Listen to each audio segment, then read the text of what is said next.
মালদার হবিপুর বিধানসভার বিজেপির ৫ নম্বর মণ্ডল কমিটির উদ্যোগে দুদিনব্যাপী পণ্ডিত দীনদয়াল প্রশিক্ষণ মহা অভিযান শেষ হল রবিবার। শনিবার এই প্রশিক্ষণ শিবির শুরু হয়েছিল হবিবপুর ব্লকের বুলবুলচণ্ডী আর.এন. রায় বালিকা শিক্ষানিকেতনে। রবিবার প্রশিক্ষণ শিবিরের শেষ দিনে হাজির ছিলেন হবিবপুরের বিজেপি বিধায়ক তথা রাজ্যের মন্ত্রী জোয়েল মুর্মু, বিজেপির উত্তর মালদার সাংসদ খগেন মুর্মু, বিজেপির উত্তর মালদার সভাপতি প্রতাপ সিং, সাধারণ সম্পাদিকা বীণা কীর্তনিয়া সরকার, বিজেপির ৫ নম্বর মণ্ডল কমিটির সভাপতি রামেশ্বর মাহাতো সহ অন্যান্যরা। এদিন তারা সকলে মিলে দলীয় পতাকা উত্তোলন, ভারত মাতা, পণ্ডিত দীনদয়াল উপাধ্যায় ও শ্যামাপ্রসাদ মুখার্জির প্রতিকৃতিতে শ্রদ্ধাঞ্জলি নিবেদন করে প্রশিক্ষণ শিবির সূচনা করেন। শিবিরে উপস্থিত বিজেপি নেতৃত্ব দলের নীতি আদর্শ, সাংগঠনিক কার্যক্রম, কার্যপদ্ধতি ও ভবিষ্যৎ কর্মসূচি নিয়ে বিস্তারিত আলোচনা করেন। দলীয় নেতাকর্মীদের দলের কাজে উদ্বুদ্ধ করেন। পণ্ডিত দীনদয়াল উপাধ্যায়ের যে মহাপ্রশিক্ষণ শিবির হবিবপুর মণ্ডল 5-এর দুদিনব্যাপী অনুষ্ঠিত হতে চলেছে। আজ তার শেষ দিন। আমরা প্রথম দিন পার্টির পতাকা উত্তোলন এবং ভারত মায়ের মূর্তিতে মাল্যদান এবং প্রদীপ প্রজ্বলন দিয়ে আমরা অনুষ্ঠান শুরু করেছিলাম। প্রথম দিন আমাদের অনুষ্ঠান সুচারুভাবে সম্পূর্ণ হয় এবং আমাদের এখানে প্রত্যেকে রাত্রি নিবাস করে, এবং দ্বিতীয় দিন আমাদের এই প্রোগ্রাম অনুষ্ঠিত হচ্ছে এবং আমরা সর্বশেষে পতাকা নামিয়ে এবং সমারোহ ভাষণ দিয়ে জাতীয় সঙ্গীত পরিবেশন করে আমাদের এই অনুষ্ঠান সমাপ্ত ঘোষণা করা। এদিকে প্রতি মাসের শেষ রবিবার মন কি বাত অনুষ্ঠান করে দেশের মানুষের উদ্দেশ্যে বক্তব্য রাখেন প্রধানমন্ত্রী নরেন্দ্র মোদী। রবিবার সেই মন কি বাত অনুষ্ঠান সর্বসাধারণের দেখার ব্যবস্থা করলেন পুরাতন মালদার বিজেপির নগর মণ্ডল নেতৃত্ব। এদিন বেলা 11টা থেকে 11:30 পর্যন্ত প্রধানমন্ত্রী নরেন্দ্র মোদীর মন কি বাত অনুষ্ঠানের সম্প্রচার প্রদর্শন করেন পুরাতন মালদা পৌরসভার 2 নম্বর ওয়ার্ডের বাঁশাটি পালপাড়ায়। 136তম মন কি বাত অনুষ্ঠানে উপস্থিত ছিলেন বিজেপির উত্তর মালদার সাংসদ খগেন মুর্মু, বিজেপির পুরাতন মালদার নগর মণ্ডল সভানেত্রী বাসন্তী রায় সহ অন্যান্যরা।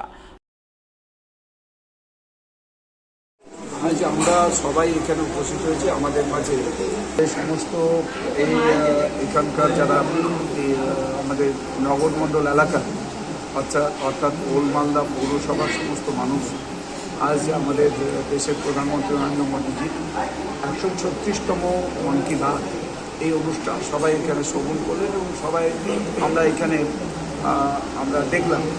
এটা আমাদের কাছে খুবই গর্বের যে একমাত্র এরকম একটা এপিসোড, এরকম একটা হচ্ছে যে পর্ব, যেটা শুরু থেকে এখনো পর্যন্ত নন স্টপ আছে। আমাদের দেশের প্রধানমন্ত্রী দেশের সমস্ত যে উন্নয়নগুলো হয়, দেশের যে সমস্ত যে বিশেষ যে কাজগুলো হয়, বিশেষ ব্যক্তিত্ব যারা বিভিন্ন ধরনের তাদের হচ্ছে যে কাজের ভেতর দিয়ে নিজেদের উন্নয়ন করেন, দেশের স্বার্থে কাজ করেন, সেগুলোকে তুলে ধরেন।